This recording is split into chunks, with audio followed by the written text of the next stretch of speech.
George Carlin, le comique des comiques, l'humoriste que les humoristes adorent et qui met tout le monde d'accord. George Carlin, personne n'a rien à dire. Voilà, on ne peut rien dire sur George Carlin parce qu'il était tellement parfait dans son écriture, dans son éloquence, pas comme moi, dans la formation de ses spectacles. Il écrivait ses spectacles comme quelqu'un qui écrit des chansons.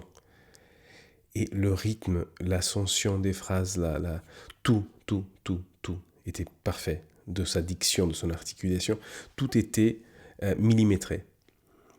George Carlin a commencé en voulant être quelqu'un qu'il n'était pas encore, comme Richard Pryor. Il voulait être propre, rasé, son petit costume, etc., plaire aux familles, divertir, être un entertainer, faire du cinéma, etc., etc. Jusqu'à ce qu'il se rende compte, mais je veux plaire à qui?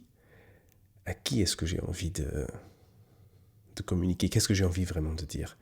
Et là, il a basculé. Il est devenu George Carlin. Tout le monde devient qu'ils sont à un certain moment. George Carlin, il a fait quand il s'est dit non, ça ne m'intéresse pas, je suis contre le système, je suis contre tout ça. Donc qu'est-ce que je fais au milieu de tout ça? Et donc il a commencé à dénoncer et vraiment à cogner sans avoir la prétention d'avoir une solution. C'est ça qui était beau chez George Carlin, c'est qu'il dit ça ne va pas du tout. Mais moi je n'ai pas de solution. Mais ça ne va pas. Voilà, c'est dit. Moi je suis humoriste, je ne suis pas politique. George Carlin n'a jamais connu son père. Son père buvait beaucoup.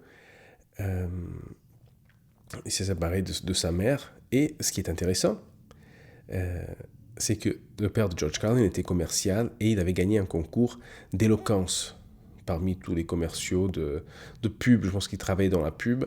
Et son père était le meilleur commercial. Et du coup, George Carlin va hériter quelque part cette aisance dans la parole, dans le discours, et va devenir George Carlin que nous aimons tous.